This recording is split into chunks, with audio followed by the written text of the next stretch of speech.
Like, there has to be some sort of financial entanglement, some sort of relationship with the people that are on that list. Yeah. That they can provide a value that was big enough for you to not release it, or to slow release it, or to hope you can get away with like putting out some redacted files that don't show anything. Yeah. This is only stage one. Redacted. Only stage one. Don't worry. The real stuff's coming. Like, that doesn't make any sense. Like, why wouldn't you just release it all? Like, what could possibly be worth protecting? Joe Rogan and Elon Musk recently sparked attention after discussing the broader implications of the Jeffrey Epstein case. Their comments weren't about repeating headlines, but about how systems of influence might work behind the scenes. Rogan suggested that situations like Epstein's network could involve compromising powerful individuals, creating leverage over them. Musk added that more information about certain names could eventually come out. While their remarks were speculative, they triggered widespread online discussion, with people revisiting old connections, interviews, and public behavior. You know, I think part of why Kamala is getting so much support is that if Trump wins, that Epstein client list is going to become public. And some of those billionaires behind Kamala are terrified of that outcome. Yeah. Do you think Reid Hoffman's uncomfortable? Yes. Yeah. And Gates. As discussion spread, people began re-examining past reports, including Epstein's known network of contacts and travelogues. Musk has publicly stated that he declined any invitation connected to Epstein, but the broader question remained: how many people were approached, and what exactly were these environments? Some commentators and individuals claiming insider knowledge have made additional allegations over the years, but it's important to note that many of these claims are unverified and not supported by confirmed evidence. Ali Carter being silenced. I'm sure she is.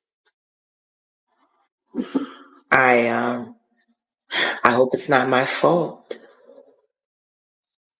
I made an outcry to her that I'm willing to talk to her. I was at a Diddy party. I was one of the party favors. Bill Gates is one of the high-profile figures who has addressed his past association with Epstein. Gates has repeatedly said he regrets meeting Epstein and described those interactions as a mistake. He has denied any wrongdoing or inappropriate behavior, emphasizing that the relationship was limited and misguided. Apparently, Jeffrey wrote an email to himself. That email was never sent. The email is, false. So I don't know what his thinking was there. It just reminds me, every minute I spent with him, I regret and I, apologize that I did that. It's factually true that I was only at dinners. I never went to the island. I never met any women. And so, the more that comes out, the more clear it'll be, that although the time was a mistake, it had nothing to do with that kind of behavior. Reports have also referenced internal communications suggesting Epstein may have believed he had influence over certain powerful individuals, though these claims remain disputed. Melinda French Gates has publicly said she was uncomfortable with Epstein and relieved to distance herself from that circle. While that statement added to public curiosity, it does not confirm any of the more extreme theories circulating online. I think we're having as a society, right? No girl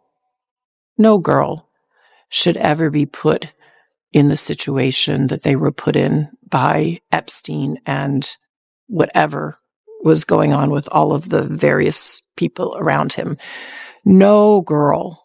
I mean, it's beyond heartbreaking, right? I remember being those ages those girls were. I remember my daughters being those ages, right? So, for me, it's personally hard whenever those details come up, right? Because brings back memories of some very, very painful times in my marriage. But I have moved on from that. I purposely pushed it away and I moved on. I'm in a really unexpected, beautiful place in my life. So whatever questions remain there of what I can't even begin to know all of it, those questions are for those people and for even my ex-husband. They need to answer to those things, not me. Well, and I am so happy to be away from all the muck that it was.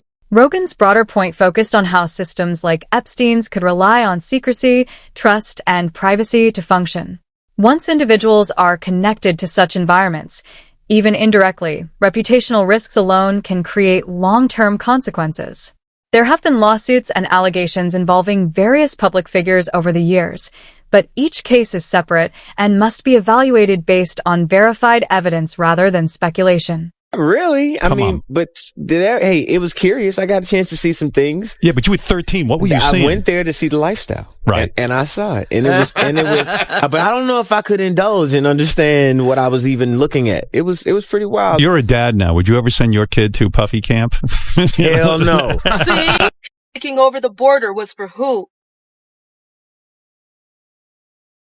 Protective Services is your supplier. Is anybody going to talk about that? The immigrants that are coming across the border, that all those they were just scooping up out of boats and out of the water, they're now coming in and they're throwing them right into the system. Aurora, Colorado, Springfield, Ohio. Where do you think all those kids are going? For example, Usher has faced past legal claims, which he has denied. Similarly, Naomi Campbell has acknowledged social connections to Epstein but denied any knowledge of wrongdoing. These situations often get pulled into larger narratives online, even when no direct link to criminal activity has been proven. Focus on the negative and say this is a vanity charity. There's no vanity about it. Do you think it's fair to draw you into the Charles Taylor story when you were only a witness? After all, the picture they used clearly shows someone cropped from it. Presume that was President Mandela? Yes, I do think it's unfair. For me, it's a distorted piece of journalism, and I do love great journalism. But this is a direct character assassination, and it belongs in like an Orwell book.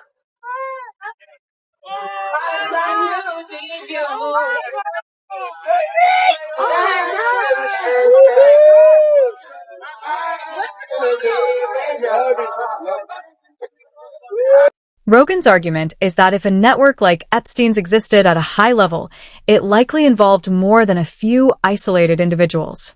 That idea has led to ongoing speculation about how influence, access, and secrecy intersect in elite circles, though concrete conclusions remain limited to what has been legally established. Seems so crazy to think there's not a list. That's what Jimmy said. Musk's comments about information potentially surfacing in the future added to the sense that the full picture may not yet be publicly known.